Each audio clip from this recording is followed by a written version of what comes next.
बिस्मिल्लाहिर्रहमानिर्रहीम। अस्सलाम वालेकुम ख़वातीन व हज़रात। प्रोग्राम ऑन रिकॉर्ड के साथ जवाद शमसी आपकी खिदमत में हाजिर। तोशाखाना 2 केस में इमरान खान पे फर्द जुर्म आयद कर दी गई और साथ साथ मुज़ाकरात का भी शुरू होगा है, लेकिन हुकूमत की तरफ से कुछ और स्टेटमेंट्स आ रहे हैं। हुकूमत का रवैया वो हो गया है जो पहले तहरीक इंसाफ का था, क्योंकि तहरीक इंसाफ पहाड़ पे चढ़ी हुई थी, उसको उतरते उतरते बहुत वक्त लग गया। अब सूरत हाल किस तरफ जो है वो जा रही है, ये आने वाला वक्त बताएगा। मुज़ाकरात हो भी पाते हैं कि नहीं हो पाते। अब 26 जून वाला सिलसिला और 9 मई वाला सिलसिला, अब ये कह रहे हैं कि 9 मई के ऊपर मट्टी डाल दें। अब ये मट्टी डालेगा कौन? क्या जिनके साथ ये इन्होंने जो कुछ किया है वही डालेंगे, या इस हुकूमत के बस में कुछ है? इन मौजूआत पे गुफ्तगू करने के लिए मेरे साथ आज मौजूद हैं मुबीन काजी साहब, सुप्रीम कोर्ट के जाने माने वकील हैं और सियासत पे बड़ी गहरी नज़र रखते हैं, कानून की बहुत बात करते हैं, आइन और कानून की बालादस्ती की बात करते हैं। मोहतरम मुबीन काजी साहब, अस्सलाम वालेकुम। जी काजी साहब, मुझे बताइए कि तोशाखाना 2 केस में जो है वो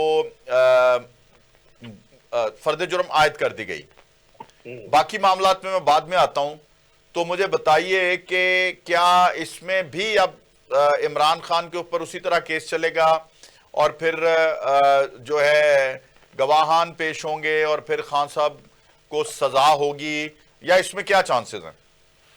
देखिए, ये तो पाकिस्तान की सियासी तारीख जो और सियासी और अदालती तहरीक ऐसे वाकयात से भरी पड़ी है कि जब सियासी इंतकाम के लिए आप ऐसे प्रोसेसेस करते हैं, केसेस बनाए भी जाते हैं मुखालफों के खिलाफ, सजाएं भी प्रोक्योर कर ली जाती हैं, सुपीरियर कोर्ट में जब जाते हैं तो केसेस खत्म भी हो जाते हैं, और अगर सुपीरियर कोर्ट से भी खत्म ना हो तो दूसरे तरीके से प्रेसिडेंशियल पार्डन के जरिए खत्म हो जाते हैं। तो ये हमारी बदकिस्मती से पॉलिटिकल विक्टिमाइजेशन का और उसमें जो है जुडिशियल इन्वॉल्वमेंट, और ये हमेशा से एक स्याह तारीख रही है हमारी। तो जिस तरह बहुत से और सियासी केसेस चलते रहे हैं, ये भी एक ट्रायल चल रहा है। जिस किस्म का केस है आपको वो भी पता है किस किस्म का केस है, कैसे बनाया गया और बनाने के मकसद क्या है। आर्म ट्विस्टिंग करना मकसद है, साथ मुज़ाकरात के लिए दबाव डालना मकसद है। और आप इन सब केसों का, जितने भी ऐसे केस बनते हैं उनका हशर आपने पहले भी देखा है। ये भी ट्रायल कर लें, ये भी उम्मीद है कि ये उस वक्त तक रखा जाएगा। पहले कोशिश की जाएगी कि किसी एग्रीमेंट पे जो है एक्यूज्ड खान साहब वो किसी एग्रीमेंट पे आ जाए, सेटलमेंट पे हुकूमत और एस्टेब्लिशमेंट के साथ। अगर वो आ गए तो अभी खत्म हो जाएगा, नहीं आए तो यहाँ से भी सजा होगी। अल्टीमेटली जब ये मैटर सुपीरियर कोर्ट में जाएंगे तो सुपीरियर कोर्ट में ये टाइम नहीं लगता। ऐसे हाई कोर्ट में, सुप्रीम कोर्ट में ऐसे केसेस जो है वो सस्टेन नहीं करते। अच्छा, अल्टीमेटली ये तोशाखाना 2 जो केस है, इसकी तफसीलात का तो आपको इल्म ही है? जी, सारे पिछला वाला तोशाखाना भी और ये वाला भी, हाँ। और उन तोशाखाना के केसों का भी इल्म है जिसमें गाड़ियां भी गई हैं और सारा कुछ गया है, पैसे भी नहीं दिए गए। मर्सिडीज, बीएमडब्ल्यू गाड़ियां, इस किस्म की महंगी महंगी चीजें वो गई हैं। तो आपके सामने है कि उनमें भी क्या हुआ, तो इसमें क्या हो जाएगा? ठीक है। अच्छा सच जरा ये भी थोड़ा इसमें बता दें कि जी ये जो जब हुकूमत कहती थी कि हमारे साथ बातचीत करें, आगे बढ़ें, ये पहाड़ पे चढ़े हुए थे, ये कभी 9 मई कभी 26 नवंबर इस तरह के वाकयात में उलझे हुए थे और धमकी लगा के बातचीत की कोशिश करते थे। लेकिन अब जो मुज़ाकरात की जो पेशकश की जा रही है पीटीआई की तरफ से, वो गैर मशरूत है। तो मुझे बताइए कि तब अगर बात कर लेते, कुछ टाइमिंग का जो मामला है, क्या टाइमिंग प्रॉब्लम है तहरीक इंसाफ के साथ? अगर उस वक्त बातचीत शुरू नहीं की, अब ये करना चाहते हैं, तो हुकूमत किसी और रुख पे है? नहीं, देखें, आपके सामने होगा कि जी पहले भी कई दफा मुज़ाकरात हो चुके हैं और बाद में पीटीआई और खान साहब का मेन इशू ये था कि हुकूमत ब्लफ करते रही है। और आपने भी देखा कि जी मेरे ख्याल वो उनकी बेहतर पॉलिटिकल फोरसाइट है कि उन्होंने देख लिया था, उसके बाद वो रुक गए थे।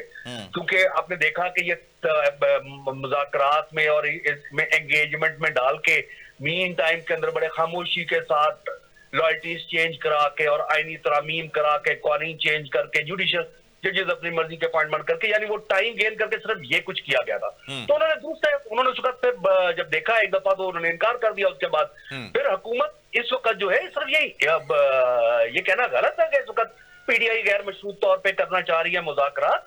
आप देखें हुकूमत को मुसीबत बनी हुई है। हुकूमत पहले तो ये कहते थे हमने ना मुज़ाकरात नहीं करने, कुछ हुकूमत ये स्टांस लेती थी। अब तो हुकूमत कहते हैं इनको मुज़ाकरात करने चाहिए, यूं मसाइल का हल नहीं होगा। इसलिए कि अब उन पर नेशनल प्रेशर ही नहीं है, पाकिस्तान में अवाम का प्रेशर ही नहीं है, इंटरनेशनल प्रेशर बहुत ज्यादा है। अच्छा। और उस इंटरनेशनल प्रेशर की वजह से गवर्नमेंट अंडर प्रेशर है, और वो भी इस वक्त उस प्रेशर की वजह से देखते हैं हाजी कर ले हमारे साथ जो मुज़ाकरात करने नहीं, ये जो मुज़ाकरात ये जो पड़ेंगे। हाँ। और मेरे ख्याल इस वक्त अपोजिशन से ज्यादा हुकूमत को मुज़ाकरात की जरूरत है, क्योंकि जो परेशानी है वो हुकूमत की सफ़ों में है, परेशानी इस्टेब्लिशमेंट की सफ़ों के अंदर है। क्योंकि जो पूरा इंटरनेशनल बैनुल-अक़वामी आपको सियासी मंजरनामा और जो जियोपॉलिटिकल सिचुएशन चेंज हो रही है, जो आपने देखा है जो कुछ अब सीरिया में हो गया है, उसके बाद तो सिर्फ अब पाकिस्तान और ईरान की बारी है ना। अब तक तो कान हमारे बड़े बड़े जो जिनको बड़ी बड़ी चीजों पे जोम था उनको बड़े बड़े कान हो गए होंगे। बिल्कुल ठीक। अच्छा, लेकिन यहाँ फर्क डिक्टेटर के साथ वो कुछ हो गया जो इससे पहले, अभी तो इनकी बचत हो गई है कि भाग गए हैं, और हसीना वाजिद के साथ जो कुछ हो गया, तो ये अब तो नेक्स्ट टारगेट सिर्फ इंडिया और अपना ईरान और पाकिस्तान तो रह गए हैं। ठीक है। अच्छा, की वो तकनीक आपको याद नहीं है जिसमें बशार अल-असद साहब हंसे थे जब उन्होंने कहा था कि बारी बारी अब सबकी बारी आएगी। ठीक है। अच्छा, अब बशार अल-असद को आप क्या समझते हैं कि ये जो पाकिस्तान के अंदर किया गया 9 मई, इसका मतलब आप इस बात से एग्री कर रहे हैं कि उस वक्त भी बगावत प्लान था और 26 नवंबर भी बगावत प्लान था? वो तो तारीख आपको बता देगी कि 9 मई क्या था और ये 26 तारीख क्या थी, और ये सारी गेम इसमें क्या थी। वो तो आपकी तारीख में कभी ऐसी चीजें छुपती नहीं है। एक इसको इम्प्लीकेट किस तरह से किया जाता है, आपने पहले देखा कि एमक्यूएम के खिलाफ भी जिनापुर के नक्शे बनाए गए थे ना, निकाले गए थे, पूरा 90-92 का ऑपरेशन हुआ। कितने लोग, तो उसका नतीजा ये हुआ ना कि बानी एमक्यूएम जो है वो सियासत से आउट हो गए, पाकिस्तानी सियासत से आउट हो गए। वो शमसी साहब फिर बाद में वही इंटेलिजेंस ब्यूरो के ब्रिगेडियर साहब, ब्रिगेडियर इम्ताज बिल्ला और मेजर इकबाल जो है, उन्होंने आके स्टेटमेंट दिए थे कि हाँ जी हमने नक्शे, जब हम इस एजेंसियों में थे तो हमने नक्शे प्लांट किए थे।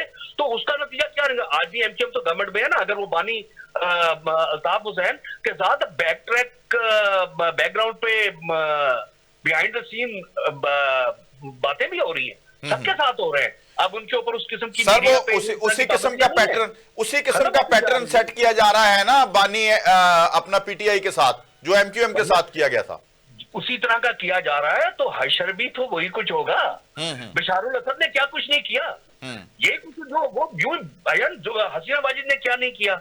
आज बांग्लादेश में क्या हो रहा है, आज सीरिया में क्या हो रहा है, इनको अकल करनी चाहिए जो हमारे हुकूमत में बैठे हैं और जो साहब मुक्तदर हल्के हैं, जो उनसे ज्यादा उनकी तरह की, जब आप कोई भी रिएक्शन अपना आप देंगे कि जी आपके पास बहुत ज्यादा इख्तियार है, तो देख लें कि जिनके पास इख्तियारात होते हैं उनका आखिर में तारीख में हशर क्या होता है। देखे ना कितने जनरल आपके आए थे और जिन्होंने कहा था कि नवाज शरीफ खत्म हो गया, बेनजीर खत्म हो गई, भुट्टो खत्म हो गया, वो जर्नैल खत्म हो गए, वो डिक्टेटर्स खत्म हो गए, लेकिन भुट्टो की पोता इख्तिदार में है, उसका दामाद सदर पाकिस्तान है, नवाज शरीफ गवर्नमेंट में आ गए, उसका भाई शहबाज शरीफ वजीर आजम है, उसकी बहन, उसकी बेटी मरियम नवाज सबसे बड़े सूबा पंजाब की चीफ मिनिस्टर है। तो भाई वो 2-3 साल के लिए आने वाले, मैक्सिमम 6 साल ले लेंगे, बहुत कोई खींच लिया 10 साल ले लेंगे, वो चला जाएगा। ठीक है।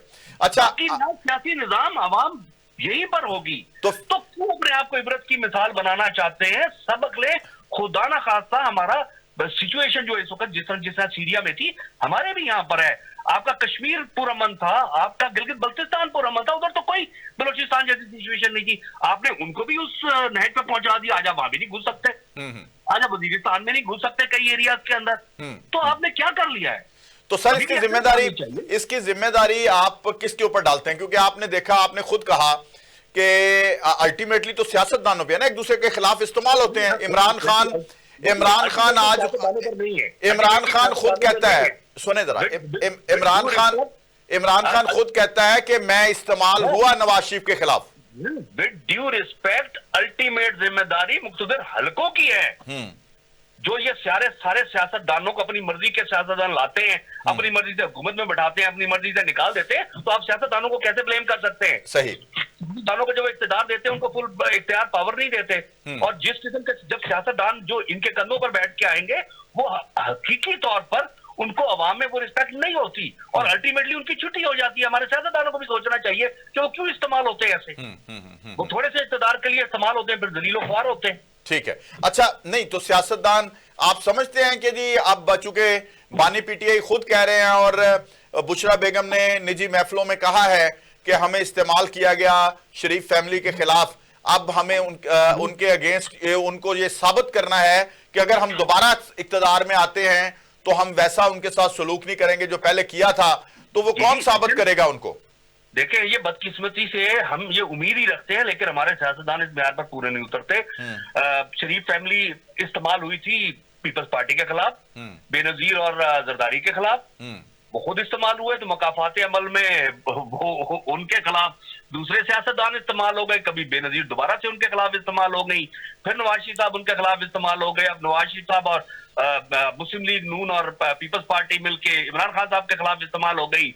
अब आगे इस वक्त जो है वो इमरान खान साहब और पीटीआई को इस्तेमाल करके मौजूदा हुकूमत नून और पीपल्स पार्टी की गवर्नमेंट को प्रेशराइज किया जा रहा है। तो ये वो इस्तेमाल हो रहे हैं। बदकिस्मती से हमारे सियासतदान जो है सारे के सारे तो अच्छा, मुझे बताएं कि जनरल फैज जो है, जनरल फैज का जो कोर्ट मार्शल है, अब उसके ऊपर अपना चार्जशीट भी आ गई है।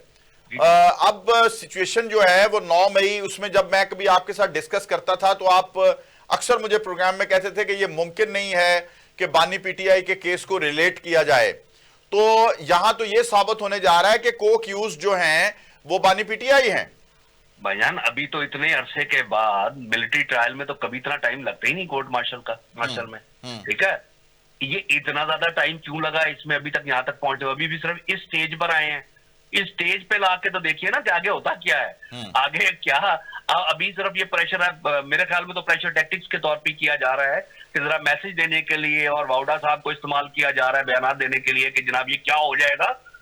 ये नहीं होगा, इसलिए कि फैज साहब अगर के खिलाफ मजीद चीज होती है, फिर फैज साहब नहीं, फिर बाजवा साहब, उनके बॉस, इमीडिएट बॉस, जो सब कुछ, जो खुद जाके सेमिनार में एडमिट करते रहे हैं हाई ट्रीजन के, वो आर्टिकल 6 की वायलेशन करते रहे हैं, वो हुकूमत को गिराते रहे हैं, सियासत में मुलविस रहे हैं। ठीक है, उनको तो अपने स्टेटमेंट है सियासतदानों के सामने, वो कॉलमनिस्ट के सामने, साफियों के सामने और मुख्तलिफ प्लेटफॉर्म्स पर खुद बराह रास्त तकरीरें करते हुए जो उन्होंने सारा कुछ तस्लीम किया है, वो भाई उधर तक जाते हैं। और क्या, और मेरे सर जो चार्जशीट है ना, चार्जशीट, उसमें वो रवायत chief of the army staff को इन्वॉल्व करने की रवायत कोई भी नहीं डालेगा। अच्छा, नहीं, चार्जशीट जो है, चार्जशीट जो इनकी है, उसको अगर आपने गौर से पढ़ा हो या देखा हो तो वो 8-10 बार पढ़ने से मेरी समझ में आई है। उसमें बाकायदा तौर पे उन्होंने चार्जशीट जो तैयार की है, इनको वक्त इसलिए लगा है कि जो उनकी अपना रिटायरमेंट से पहले का वक्त है, उसके वो इतने ऑर्गेनाइज्ड हैं, उनको वक्त नहीं लगता। नहीं, सुने जरा, उन्होंने वो टेनोर उसमें डाला ही नहीं है जो वो कोर कमांडर थे जब, और वो उसको उन्होंने फारग किया है, या डीजीआई रिटायरमेंट के बाद जो 6 माह हैं जो उन्होंने एक्टिविटीज की हैं, उसमें उन्होंने उनको डाला है। तो उसमें इक़्तिदार में डाला था, उसमें दूसरे लोग गवर्नमेंट में ही नहीं थे। ठीक है, और आफ्टर रिटायरमेंट तो बड़ा लिमिटेड और रिस्ट्रिक्टेड रोल होगा। हाँ, नहीं, उसमें कहा यह गया है कि तफसीलात जो फराहम की गई, जो पीटीआई के साथ जो 12 गवाहान उनके खिलाफ 13 पेश किए गए हैं, उनके साथ बल्कि कोई कन्फेस स्टेटमेंट भी आने वाला है उनका, जनरल फैज का। कई दफा ये बातें हैं, फैज साहब अपने आप को मरवाएंगे कंसीडिंग स्टेटमेंट दे के, अप्रूवर बन के। ठीक है, अप्रूवर बनने से दूसरे के खिलाफ कभी भी कानून के मुताबिक अप्रूवर बनने से ऑटोमेटिकली दूसरा मुजरिम नहीं बन जाता। ठीक है, अप्रूवर बनने पे जो है वो सिर्फ वो एक तरह की बहुत बड़ी वीक एविडेंस आती है, क्योंकि उसको ब्लैकमेल करके कहा आपने पाकिस्तान, आपने इसहाक डार साहब को अप्रूवर बनाया था ना, क्या अशर हुआ? सुप्रीम कोर्ट से वो अप्रूवर का बयान कैसे खत्म हुआ? सही। ठीक है, आप अगर आज अप्रूवर बनाने से वो अपने आप को तो मुल्जिम बना लेंगे, ठीक है, कि अपने आप जुर्म तस्लीम करेंगे पहले कि मैंने ये जुर्म किए हैं, फिर वो अपने साथ बताएंगे कि जी बाकी लोगों से ने मेरे साथ क्राइम्स तो आप ये समझते हैं कि अभी जो मुज़ाकरात का सिलसिला शुरू हुआ है उससे कुछ बेहतरी आने जा रही है? मुज़ाकरात के शुरू होने से कुछ बेहतरी आएगी? जी जी, वो सिर्फ ये मुज़ाकरात के लिए किया जा रहा है, क्योंकि देखें अप्रूवर के लिए जब वो ये अपनी गलती मानेगा ना कि ये मैं तो इन्वॉल्व था, तो फिर ये कहा जाएगा कौन से दूसरे आप बानी पीटीआई के खिलाफ, वो आप उसको तो इस पोजीशन में ही नहीं थे, किसी इख्तिदार नहीं है उसमें कि आपको मजबूर कर सकते, तो सारी लायबिलिटी तो फिर भी इन्हीं के ऊपर आएगी, और फिर भी इनको जुर्म साबित करना पड़ेगा इमरान खान साहब के खिलाफ इन्वॉल्वमेंट में, और इनकी चार्जशीट में तो कहीं इमरान खान साहब का जिक्र ही नहीं है। ठीक है, अच्छा नहीं, उसमें इतना 9 मई में बेनिफिशियरी एक सियासी जमात जो है उसका ताल्लुक है, और वो तो उसमें है, अगर आप पढ़ें तो वो सियासी जमात वो एमक्यूएम तो हो नहीं सकती।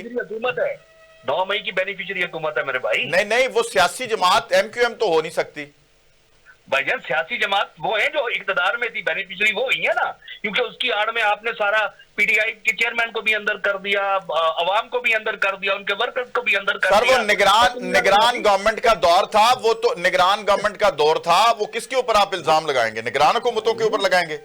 भाईजान निगरान हुकूमत के लोग सारे कहां बैठे हैं? 9 मई को तो निगरान गवर्नमेंट थी, केयरटेकर गवर्नमेंट थी। निगरान हुकूमत को किसने बनाया था? पिछली गवर्नमेंट और अपोजिशन ने जो मिली हुई थी। और उसके बाद वो आज निगरान वाले सारे किसने बैठाए अपनी गवर्नमेंट के अंदर? और उसमें जो अपोजिशन थी वो पीटीआई थी। ठीक है, वो अपोजिशन पीटीआई नहीं थी, आपको गलतफहमी है भाईजान। वो आपने वो जो फैसलाबाद का वो भाई साहब, उनको आपने अपोजिशन लीडर डिक्लेयर करा के कराया हुआ था, लेकिन वो पीटीआई का था ना, वो पीटीआई के टिकट पे मुंतखब हुआ था ना भाईजान। वो फॉरवर्ड ब्लॉक बना के किया गया था। हाँ, लेकिन वो पीटीआई के टिकट पे मुंतखब होके आया था ना राजा। और राजा साहब जो थे वो उसके बाद वो उस गवर्नमेंट के साथ थे ना।